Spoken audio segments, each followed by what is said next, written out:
ಶೌಚಾಲಯದಲ್ಲಿ ಗರ್ಭಿಣಿಯ photo ತೆಗೆದಿದ್ದಾನೆ ಅಪರಿಚಿತ Apollo ಬೆಲ್ಲೆನಸೊಬ್ಬ. Champion ಆಸ್ಪತ್ರೆಯಲ್ಲಿ ನಡೆದಿರುವಂತಹ ಘಟನೆ ಇದು. ಸರ್ಜಾಪುರ ಮುಖ್ಯ ರಸ್ತೆ ಅಪೋಲೋ ಬೆಲ್ಲೆಸನ್ ಆಸ್ಪತ್ರೆಯಲ್ಲಿ ನಡೆದಿರೋ ಘಟನೆ ಇದು. ಮೇ 21ರಂದು ಆಸ್ಪತ್ರೆಗೆ ಗರ್ಭಿಣಿ ಭೇಟಿ ಕೊಟ್ಟಿದ್ರು. ಶೌಚಾಲಯದಲ್ಲಿ ಇದ್ದಾಗ ಒಬ್ಬ ಅಪರಿಚಿತ ಫೋಟೋ ಕ್ಲಿಕ್ ಮಾಡಿದ್ದಾನೆ ಅನ್ನೋ ಮಾತುಗಳು ಕೇಳಿಬರ್ತಾ ಇದೆ. ಹೀಗಾಗಿ ತಕ್ಷಣ ಆಸ್ಪತ್ರೆ ಆಡಳಿತ ಮಂಡಳಿಗೆ ಈ ಬಗ್ಗೆ ಮಹಿಳೆ ಮಾಹಿತಿ ಕೊಟ್ಟಿದ್ದಾರೆ.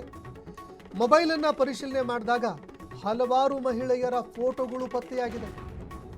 ಕೃಷ್ಣ ರಾಮ್ ಎಂಬಾತ ಫೋಟೋ ತೆಗೆದಂತಹ ವ್ಯಕ್ತಿ. ಕೃಷ್ಣರಾಮ್ ಅಪೋಲೋ ಬೆಲ್ಲೆಸನ್ ಆಸ್ಪತ್ರೆ ವಿರುದ್ಧ ದೂರು ದಾಖಲಾಗಿದೆ. ಅಂದ್ರೆ ಫೋಟೋ ತೆಗೆದಿರೋ ವ್ಯಕ್ತಿ ಏನಿದ್ದಾನೆ ಕೃಷ್ಣರಾಮ್ ಹಾಗೂ ಅಪೋಲೋ ಬೆಲ್ಲೆಸನ್ ಆಸ್ಪತ್ರೆ ವಿರುದ್ಧ ಒಂದು ದೂರು ಕೂಡ ದಾಖಲಾಗಿದೆ. ಈಗ ವರ್ತೂರು ಠಾಣೆಯಲ್ಲಿ ಸಂತ್ರಸ್ತೆಯಿಂದ ಒಂದು ದೂರು ದಾಖಲಾಗಿದೆ. ಆರೋಪಿ ಕೃಷ್ಣರಾಮ್ ಎಂಬಾತನನ್ನ ಈಗ ವರ್ತೂರು ಪೊಲೀಸರು ಅರೆಸ್ಟ್ ಮಾಡಿದ್ದಾರೆ. ಈ ಪ್ರಕರಣಕ್ಕೆ ಸಂಬಂಧಪಟ್ಟಂತೆ ನೋಡಿ ಏನಾಗುತ್ತೆ ಅಂದ್ರೆ, ಆಸ್ಪತ್ರೆಗೆ ಹೋಗಿದ್ರು ಗರ್ಭಿಣಿ.